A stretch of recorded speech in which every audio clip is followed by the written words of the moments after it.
골로새서 3장 9절은 우리에게 이렇게 말씀하십니다.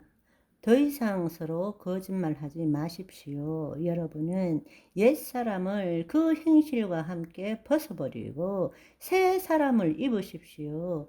이 새 사람은 자기를 창조하신 분의 형상을 따라 끊임없이 새로워져서 참 지식에 이르게 됩니다. 라고 말씀하고 있습니다.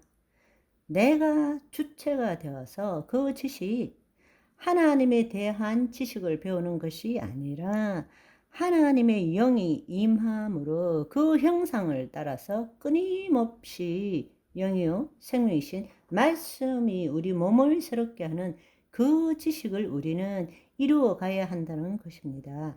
하나님의 형상을 따라 모양대로 지어져 가야 하는데, 그렇게 하기 위해서는 하나님에 대한 지식이 아니라 우리의 영으로부터 우리의 혼을 통해서 나타나는 하나님의 지식으로 주님을 나타내어야 한다는 것입니다. 그런데 우리는 새 사람이 되었음에도 불구하고 여전히 하나님에 대해서 더 알아가려고 애쓰고 있다라는 것입니다.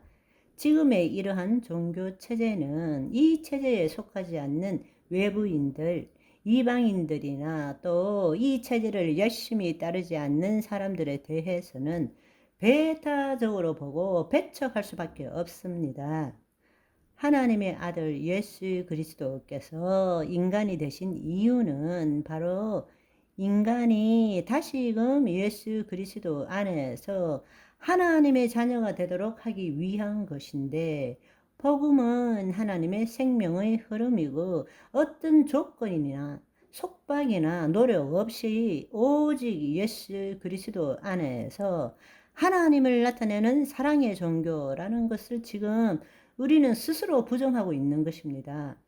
생각해 보십시오. 오늘날 기독교가 다른 어떤 종교보다도 분열과 분쟁을 많이 겪고 있고 세상으로부터 배타적이고 독단적이라는 욕을 먹고 있지 않습니까? 왜 그렇습니까? 교리와 믿음 체계 이전에 하나님의 생명에 따른 사랑을 나타내지 못하고 있기 때문입니다. 그것이 복음의 본질인데, 그렇다고 교리와 믿음 체계가 잘못된 것입니까? 아니요.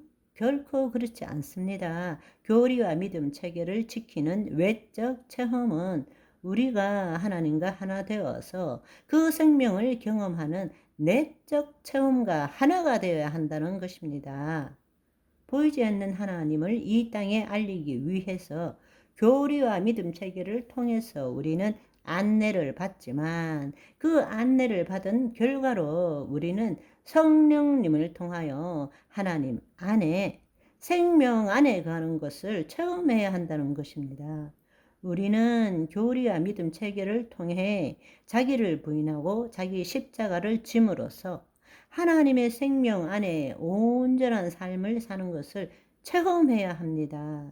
그런데 놀랍게도 지금은 인본주의적으로 해석한 교리와 믿음만으로 하나님과의 생명적인 관계, 우리 몸이 하나님을 체험하는 그 체험 없이 인본주의적으로 해석한 교리와 믿음 체계만으로 자신을 지키고 자신의 의로움을 더 나타내는 것에 몰두하고 있고, 그것이 진정한 신앙이라고 믿고 있다라는 것입니다.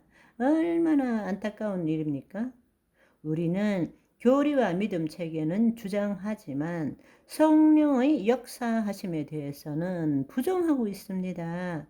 그 성령님이 진리의 영이십니다. 여러분, 오늘날 지금 우리의 현실이 이렇다라는 사실을 이해한다면 우리가 하나님의 자녀로서 우리의 혼이 자신의 몸의 종노릇하는 것에서 벗어나서 하나님의 영 안에 거함으로써 그리스도 의식을 가지고 우리는 말씀을 보는 것도 변화시키고 우리의 믿음도 변화시키고 따라서 우리의 기도도 변화시키고 우리의 삶도 변화시키기를 간절히 소망합니다.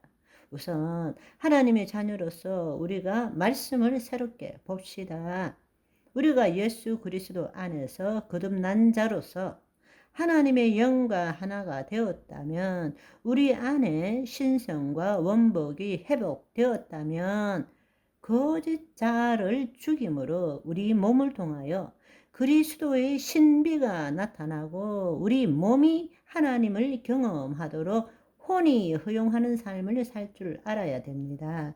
이것은 계속 줄기차게 말씀드리고 있는 내용입니다. 이제 여러분이 이 진리를 받아들인다면 지금까지 해온 것처럼 예수 그리스도를 믿는 신자의 관점이 아니라 하나님의 자녀의 관점, 즉 하나님의 영이 우리 안에 있음으로써 우리의 혼이 하나님의 영 안에 있는 관점에서 말씀을 새롭게 볼 줄 알아야 한다는 것입니다. 구약은 타락 후 구속 전의 인간 상태를 전제로 쓰여졌기 때문에 타락한 인간의 마음과 행위, 즉 죄와 죄악에 대한 하나님의 기준이 무엇인지의 관점에서 보아야 합니다. 물론 우리가 구약을 볼 때 그리스도의 참빛 안에서 구약을 새 언약적으로 통전적으로 볼 수는 있지만, 구약 자체가 쓰여진 것은 구속 전 인간 상태를 전제로 쓰여졌다라는 것은 우리는 기억해야 합니다. 그러나 신약은 타락한 인간을 구원하신 하나님 중심으로 보아야 합니다. 구원받은 하나님의 자녀에 대한 하나님의 의가 무엇인지, 어떻게 나타나는지의 관점에서 보아야 한다는 것입니다. 하나님의 영으로 거듭난 우리는 하나님의 자녀로서 하나님의 말씀을 새롭게 볼 줄 아는 저와 여러분이 되시기를 소망합니다. 바이바이.